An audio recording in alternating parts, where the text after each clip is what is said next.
gabinete de alguna forma, y muchos ministros cruceños ya se quedarán estos próximos días aquí, ¿no, ministro? Sí, hemos estado acompañando al presidente y al vicepresidente en diferentes actividades. Hoy el presidente ha tenido una intensa jornada, ha estado en Pailón entregando tractores y títulos ejecutoriales de reforma agraria, y también en San Juan de Yapacaní. Tenía evidentemente previsto estar en la serenata, pero recién llegamos 8:30, ¿no? Un poquito tarde, y ya claro, la invitación decía a las 7, vio prudente, ¿no?, que llegar muy tarde no era un acto de cortesía. Entonces pidió las excusas, le hicimos conocer a la presidenta del Consejo. Pero el presidente va a estar en las otras actividades que se desarrollan en la capital cruceña. Sí, claro que sí. El día de mañana empieza su jornada a las 5 de la mañana, tiene una reunión con la CAO para ver el tema con el Ministerio de Desarrollo Rural, el Ministerio de Obras Públicas, el Ministerio de Defensa también, para temas productivos principalmente de la región, temas de contrabando y algunas obras, ¿no?, que se va a discutir con el sector productivo de Santa Cruz. Luego a las 7 de la mañana en el aeropuerto del Trompillo será entrega a los gobiernos municipales de algunos recursos para los proyectos que han presentado, y en el resto de la jornada estará en Quirusilla, en el Trigal, ¿no?, en la zona de los valles cruceños, entregando proyectos. El día viernes se tiene previsto la inauguración del tramo carretero de Uruguayito a San Ignacio, una obra de casi 200 kilómetros extraordinaria, ¿no?, que integra a San Ignacio de Lasco. Y el día sábado a mediodía estará inaugurándose el puente Banega, ¿no?, sobre el Río Grande, que va a integrar los troncos con Okinawa, que va a generar un ahorro importante de 80 kilómetros, ¿no?, que va a dar competitividad a muchos de los productos que vienen de la Chiquitanía, del Beni, y se pueden ir directo al interior del país por la carretera del norte. Varias actividades que tiene prevista el primer mandatario en el transcurso de los próximos días por el aniversario, ¿no?, por la gesta libertaria de Santa Cruz. Ministro, estamos con César también desde la ciudad de La Paz. Esta noche vamos a hablar también de esta ayuda, César, esta ayuda solidaria que va a enviar Bolivia a nuestros hermanos mexicanos, producto de precisamente las actividades que quiera realizar el país para poder cooperar. César, con usted, para que conversemos también con el ministro Ferreira. Muchas gracias, Cecilia. Bueno, un gusto de saludarlo, ministro. Buenas noches. Hemos visto el mensaje también que el presidente Evo Morales ha enviado al pueblo mexicano por este desastre, por esta tragedia que está viviendo el pueblo mexicano.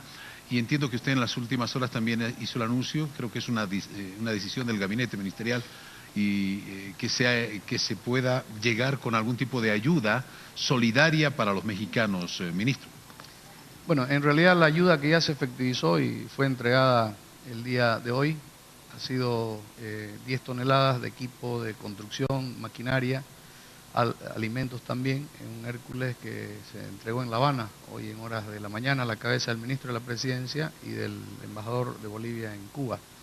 Y por orden del presidente también se ha instruido que averigüemos, que estemos haciendo las evaluaciones para ver qué tipo de apoyo se podría brindar. Esto ya no está decidido. Lo que pasa es que en este tipo de emergencia, de situaciones de desastre, el país víctima del desastre natural tiene una serie de prioridades que luego a través del sistema de emergencia, que es a nivel internacional, se hace conocer. Por supuesto, nuestro país siempre ha sido parte de este sistema, somos un país solidario, porque además hemos recibido el apoyo en su momento de muchos países, entre ellos México. Acuérdese del edificio que se cayó cuando enviaron rescatistas. Así es. No recuerdo el nombre, pero... El Málaga. El Málaga, ¿no? Entonces enviaron expertos. Hemos tenido apoyo de muchos países en muchos desastres naturales. Entonces lo que corresponde es la solidaridad. El presidente a través de su cuenta Twitter ya ha hecho conocer su solidaridad con las víctimas. Algo que le preocupaba al presidente era si había víctimas connacionales bolivianos en México. De acuerdo al reporte del embajador Crespo, José Crespo, nuestro embajador en México, afortunadamente no hay víctimas de bolivianos en México, lo que de ninguna forma deja de afectarnos, ¿no?, porque es un drama enorme. En menos de 15 días hemos tenido 2 terremotos, ¿no?, una con una cifra menor, pero hoy con una cifra que se acerca ya a las 300 víctimas. Lo bueno, ministro, en este sentido es que ningún compatriota boliviano, para el país, ¿no?, a pesar de este momento difícil que están viviendo el pueblo mexicano. César. Ministro, ¿cómo se actúa en estos casos? ¿Hay algún tipo de protocolo internacional? México hace conocer las principales necesidades, qué tipo de ayuda necesita, solicita ayuda, no lo hace. ¿Qué sucede en estos casos, ministro? Hay un sistema internacional de emergencia y de apoyo en tipo de desastre, de la que el Viceministerio de Defensa Civil, del Ministerio de Defensa es parte, tiene una serie de protocolos, y lo más importante es cuando el país afectado hace una evaluación de daño y hace conocer lo que puede ser útil. En muchos casos hay elementos de apoyo que no pueden ser o no son los imprescindibles o los que inmediatamente se requieren.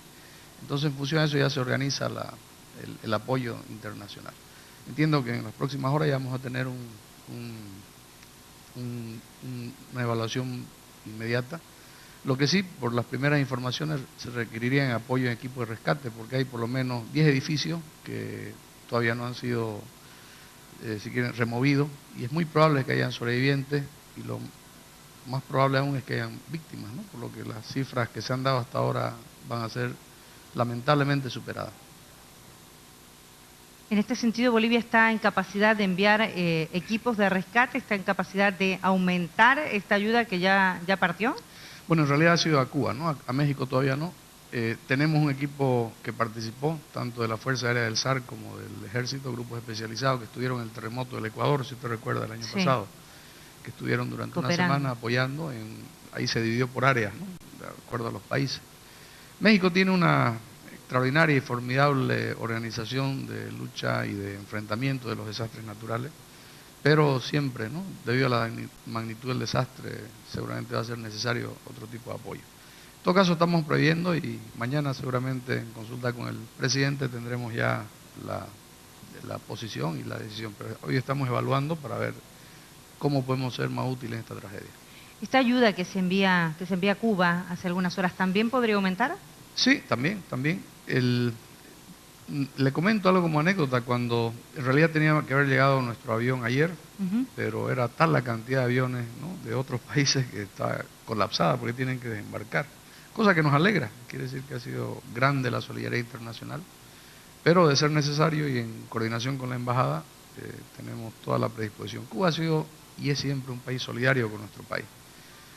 Miles de personas han recuperado la vista en la Operación Milagro, muchas personas han sido atendidas gratuitamente, tanto en el país, con las brigadas médicas cubanas, como en el extranjero, ¿no? Han sido llevadas incluso, han habido decenas de vuelos con pacientes, ¿no?, para ser intervenidos quirúrgicamente en operaciones oftalmológicas más complicadas y de otro tipo.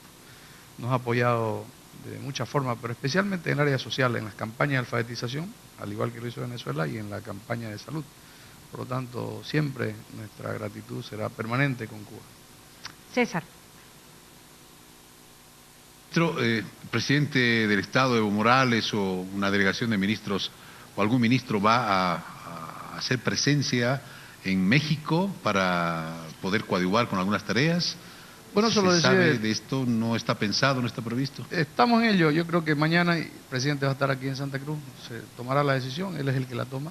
Pero el ministro de la Presidencia, René Martínez, está en Cuba en este momento. Él ha sido el que hizo la entrega oficial de la donación que se entregó, ¿no?, a la hermana República de Cuba. En el caso de México, bueno, eso seguramente cuando se defina qué tipo de ayuda, cómo va a ser el apoyo, ahí también se definirá quién sería o quiénes serían los encargados. Pero eso todavía, repito, estamos evaluando en función a las necesidades y en función a qué podemos ofertar como apoyo solidario a las víctimas en México.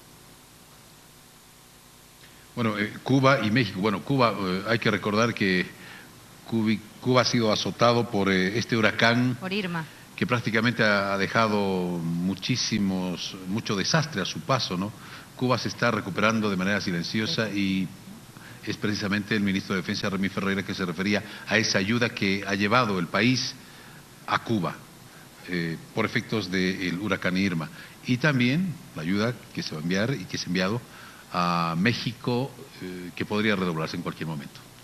Así, hay que hacer notar, ha habido otro pequeño, huracán de mucho menor fuerza, que está entrando, ¿no?, a algunas islas del Caribe, entre ellas Puerto Rico, también Cuba. José, creo que se le ha nominado, pero es de menor, ¿El de hoy dice? El que está empezando. Es María. El que ha empezado, sí, que afecta también parte de la República Dominicana. es de menor efecto, ¿no? María, ¿no? Sí, María, no, pero en Puerto Rico ha sido fuerte. En Puerto Rico ha alcanzado categoría 4. Se esperaba pero menos, pero no tiene la intensidad que ha tenido Irma, ¿no? Ahora, en el caso de Cuba, Cuba normalmente no tiene víctimas fatales, tiene una defensa civil muy bien desarrollada, pero de acuerdo a lo que nos informaba el embajador, han sido actos de imprudencia, ¿no? Gente que no se retiró en su momento, que no hizo caso a la orden, como también las víctimas de Estados Unidos, muchas de ellas han sido por no cumplir las directrices que se dan de defensa civil, es decir, no es porque no haya habido previsión. Bueno, y el caso de México, que es otro tipo de desastre natural, ¿no? Es imposible prever. Que ya son 2 y estamos hablando de cientos de personas, ¿no? Lamentablemente. Imposible prever. Bueno, ministro, importante lo que nos ha contado esta noche en el tema de la ayuda solidaria, de este papel y de este rol que juega Bolivia también ante este tipo de situaciones que golpean a otros países, ¿no? Son desastres naturales muchas veces difíciles de frenar, digo, la mayoría de las veces cuando la naturaleza manda y dispone es así, y lo que hay que hacer es estar presentes, ¿no? Para poder cooperar, para poder ayudar. Primero somos parte de un sistema, somos parte de una red internacional de apoyo, de la que el Viceministerio de Defensa Civil, a la cabeza del doctor Oscar Cabrera, es parte. Y segundo, además de una posición internacionalista de solidaridad, tenemos mucha gratitud con los países que en su momento nos apoyaron. Acuérdense en las inundaciones del 2006, 2007, cuando no teníamos equipo de ningún tipo, ¿no? Nos prestaron helicóptero, balsa. Hoy por suerte tenemos, aunque nos falta, ¿no? El incendio de Tarija, una muestra que todavía no estamos suficientemente equipados para un incendio de gran magnitud, pero estamos mucho mejor equipados que hace 10 años. Y ahí tuvimos la valiosa ayuda, ¿no? De muchos países, ¿no? Entre ellos México, Perú, Venezuela, Cuba, países europeos como España, Argentina, ¿no? Los hermanos brasileños. Han sido prácticamente inmediatos. Bueno, ministro, hace algunas horas nada más, y creo que usted quería también conversar de esto, es el tema de la repostulación, hablando ya un poco del tema político. Bueno, en realidad es un criterio personal, es un tema jurídico, ¿no? Que tiene que discutirse en ese nivel. Desgraciadamente algunas, entre comillas, agencias, que no son más que órganos de difusión de algunos políticos, tergiversan, cambian. ¿Por qué dice que tergiversan, ministro? Porque fuera de contexto, ¿no? Hay 2 agencias, que no son agencias, en realidad son empleados de Doria Medina, ¿no? ANF y EGTUE, no sé, gente que trabaja para el MIR, que cambia las cosas, ¿no? Y no hay cosa peor que una verdad media, ¿no? Es decir, fuera de contexto. Es un tema que el gobierno todavía no lo ha discutido, usted no lo crea, no lo hemos tocado. No se ha tocado el tema en gabinete. Ha sido discutido a nivel político, acuérdese, en diciembre del año pasado, habían 4 alternativas, y alguna de esas alternativas se ha tocado, pero a nivel del Ejecutivo todavía no hemos tomado una posición. Y lo que sí creemos importante que una primera etapa, primero se vea el tema jurídico, ¿no? Para después ya hacer las comparaciones políticas, el tema de la discusión y el debate que corresponde a nivel político. Lo que usted nos está comentando esta noche, ministro, es importante hacer hincapié en esto que está diciendo, porque no se lo había dicho antes. En realidad, cuando los parlamentarios del Movimiento al Socialismo y 2 parlamentarios aliados del MAS presentan este recurso ante el tribunal, se pensó que era una estrategia del partido en su conjunto y que había una estrategia también que implicaba el tema de una conversación o que implicaba al Ejecutivo Nacional. Bueno, recuerde el Congreso de diciembre, ¿no? Sí. Que hubo de los movimientos sociales y del MAS, ahí se planteó la posibilidad de usar 4 alternativas dentro de la Constitución, ¿no? Bueno, en función a eso se lo ha discutido. Pero el gabinete en este momento está en otras tareas, ¿no? Yo le comento así, y lo digo, no tengo por qué ocultarlo. En este momento el presidente está más ocupado en el tema de la ejecución presupuestaria. Y no tenemos por qué ocultar porque son públicas, nuestra ejecución en algunos ministerios, incluido el mío, es muy baja, ¿no? Entonces hoy hemos estado 4 horas discutiendo eso, ¿no? Y tenemos plazo, ¿no? Por lo tanto, nuestra principal preocupación es cómo lograr incrementar nuestra inversión pública. Por una sencilla razón, frente a la caída del precio de los minerales, del gas y otros recursos naturales, en el que ha sumido a muchos países en crisis, ¿cuál ha sido la respuesta, ¿no? Que ha planteado el gobierno? Es incrementar la inversión pública para generar empleo, para generar trabajo, para generar el crecimiento del PIB. Si la inversión pública cae o la inversión pública no alcanza los niveles que tiene que alcanzar, eso afecta directamente en la economía. Por eso es un tema de Estado, si quiere usted, ¿no? Y estamos en eso, ¿no? No se nos ha ocurrido hoy discutir este tema, ¿no? Hemos estado 4 horas viendo cuáles son los puntos débiles de la inversión. Y claro, hay justificativo en unos casos, y en otros casos no, ¿no? Entonces, el presidente, que es muy minucioso y detallista, nos ha puesto tareas, ¿no?, concretas, metas que tenemos que alcanzar hasta el 4 de octubre como máximo. Entonces, esa es la discusión. Me imagino que lo vamos a tocar en su momento. ¿Pero el presidente sabía que iban a presentar este claro. recurso sus parlamentarios? Claro que sí, o sea, los jefes de bancada tienen contacto con él, ¿no? Pero no es algo que lo haya promovido el presidente. El presidente en realidad obedece lo que las organizaciones sociales plantean, ¿no? Él no crea que él está, bueno, no, él ha recibido, ¿no? Él tiene una posición, él es finalmente alguien que obedece orgánicamente las decisiones que toman los movimientos. A lo que sí quiero ir es que el Ejecutivo en este momento, el gabinete, no lo está tocando el tema. Yo hice un comentario personal que lo ratifico y lo puedo discutir en cualquier otro ámbito, con espacio y con tiempo, de la perspectiva jurídica, que es lo que corresponde inicialmente, porque es un análisis jurídico al que hay que entrar para ver este tema, ¿no? Y seguramente se va a abrir un debate, espacio de discusión. El debate ya está abierto, creo también. Claro que sí, al que no entrar todavía como gobierno, ¿no? No en primera instancia, ¿no? Quisiéramos que sean los abogados, los colegios de abogados, las facultades de Derecho, las universidades. Lo que yo he visto, sí, es que la mayoría de los que opinan, ¿no?, todos son dirigentes políticos, ¿no? Dirigentes políticos que han estado en el pisoteo de la Constitución. Ha habido un presidente que por decreto ha nombrado miembros del Tribunal Supremo violando la Constitución. Hay un candidato que fue, pese a haber sido vicepresidente, fue candidato a la presidencia, que en la Constitución lo prohibía, ¿no? Jaime Pazamora, ahí viene aquí a hablar de Constitución. Hemos visto que se ha elegido a prefectos cuando eso no era legal en su momento, porque la Constitución dice que son designados por el presidente, pero se lo aceptó, ¿no? Han exigido revocatorio cuando eso no está en ninguna figura constitucional. Y ahora que esto está en la Constitución, que está enmarcado, está plenamente establecido, hace un tema de Estado, pero eso va a ser muy rica, ¿no?, y aleccionadora sobre el fondo democrático de esta discusión. Pero lo que no queremos es adelantarlo, porque repito, estamos nosotros por lo menos hasta el 4 de octubre con una prioridad, ¿no? Y cuando el presidente pone una meta y usted no cumple, el presidente es muy serio en sus decisiones. César.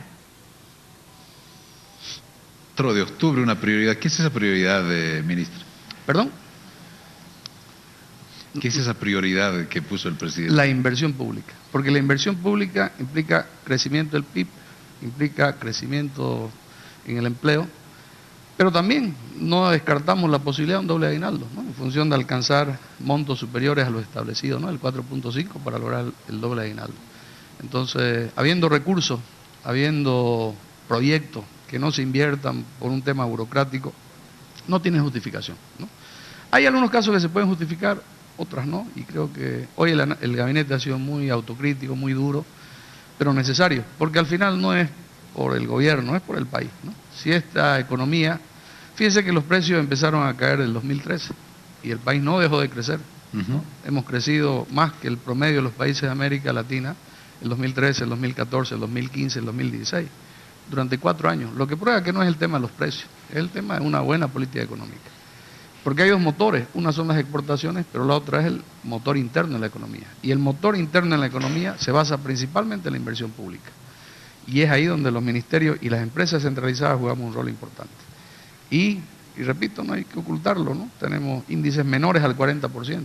En otros años, a esta época, estábamos arriba del 50%, ¿no? Y esa es la reflexión que nos ha hecho el presidente y el vicepresidente, y en la que estamos ocupados y preocupados. Hoy tenemos un pequeño, no digo intervalo, porque es actividad también en nuestro departamento, en nuestro aniversario como cruceño, como Camba, pero será 2 o 3 días, ¿no?, hasta el domingo máximo, y luego tendremos que volver, aunque no vamos a dejar de trabajar, ¿no? Cada ministerio tiene tareas y vamos a tener una segunda evaluación en la primera semana de octubre, ministerio por ministerio. Usted nos dijo en este momento, ministro, si creo haber escuchado bien, que van a trabajar intensamente por el tema de la inversión pública con miras a lo que va a ser fin de año y la posibilidad de un segundo aguinaldo. Quisiéramos porque lograr un segundo aguinaldo implica que la economía ha logrado estándares de crecimiento que ya se los estableció. Entonces, o sea, ¿esta es una meta? Bueno, el presidente nos ha desafiado, ¿no? Y yo me imagino que el pueblo boliviano, los asalariados, estaríamos muy, muy contentos con eso. Pero bueno, para eso, ese en realidad es un indicador. Lo más importante, mantener el nivel de la economía, porque mientras la economía funcione, el sistema, la sociedad marcha bien. Cuando la economía empieza a funcionar, se multiplican los problemas. Y hoy que hay mucha gente interesada en crear problemas, bloqueos, inventándose temas, imagínese si a eso usted le da el ingrediente de la crisis económica, sería terrible.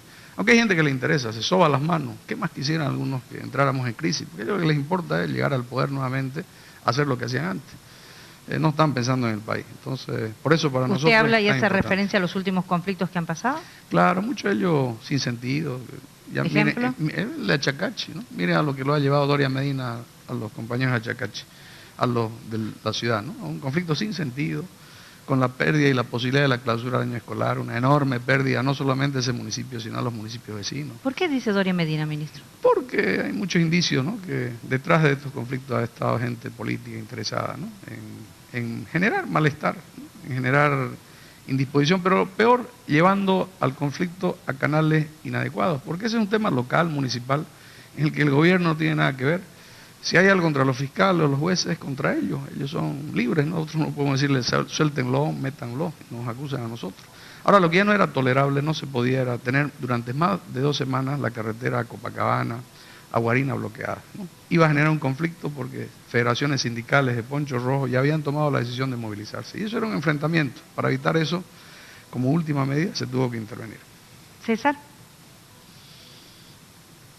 Bien, importante esta información, ministro. Estamos conociendo esta información de primera mano y es importante que la opinión pública también lo sepa, porque ya estamos, ingresando a la recta final del año, el último trimestre, y se espera, como lo había anunciado el ministro de Economía en las últimas horas, había anunciado que hay que esperar hasta finales del mes de octubre para saber si es que se llega a la cifra del crecimiento que permitiría el pago de un segundo aguinaldo. Bueno, y usted lo acaba de ratificar, es una tarea que el presidente del Estado los ha prácticamente combinado a trabajar en ello para que, bueno, esto sea posible. Así que habrá que ponerse manos a las obras. Perdón, y creo no romper la confidencialidad porque hoy el presidente de un acto público lo ha dicho, ¿no? Es decir, no estoy siendo infidente porque lo ha dicho públicamente y como lo ha dicho públicamente lo puedo Claro, decir. que es un deseo seguramente, ¿no? No, Que se pueda pagar. Es una meta. Es una directriz. Es una directriz. Así es. Trabajar para pagar el... Bueno, esa es la función de un líder, ¿no? El dar lineamientos, controlar, evaluar, ¿no? Eso es necesario. En realidad los gabinetes son duros siempre, ¿no? Son gabinetes de autocrítica, de profunda reflexión. No son reuniones donde uno se tira flores, ¿no? Para analizar, para discutir, donde se aprende mucho además. Por eso seguramente ha puesto como fecha para esto de la inversión pública, imaginamos, ¿no, ministro?, el 4 de octubre, porque a finales de octubre se tendría que conocer estos indicadores económicos para verificar si existe este pago o no en el país. Así es. Eso esa se ha es anunciado. Bueno, pero no es el objetivo del pago simplemente. El pago sería lo deseable, es una consecuencia de lo otro. Mantener el crecimiento, mantener la estabilidad, incrementar nuestro PIB, ¿no? Que en los últimos años, repito, pese a la caída de los precios, se ha mantenido como el mejor de Sudamérica. Lo que prueba que no es un tema, como dicen algunos, la bonanza de los precios, no es cierto. Con la bonanza de los precios del 2003 empezaron la bonanza de los precios, ¿no? Y no hubo cambio. En realidad todo esto se nota a partir recién del año 2006 con la nacionalización de los recursos naturales y de las empresas públicas más importantes que habían sido privatizadas. Bien. Así es, ministro, muchas gracias por estos minutos, ha sido usted muy amable, gracias por acompañarnos. Gracias. Acá en Que No Me Pierde y brindarnos esa información. Gracias, César, gracias. César. Muchas gracias, ministro, por estar aquí conversando de varios temas, ayuda, doble aguinaldo, tarea para el gabinete, repostulación con el ministro Ferreira esta noche. Como siempre, importante, de primera mano, Que No Me Pierdes así, saludando al país, nos despedimos, Cecilia, vamos a una pausa. Ya venimos, aguárdenos.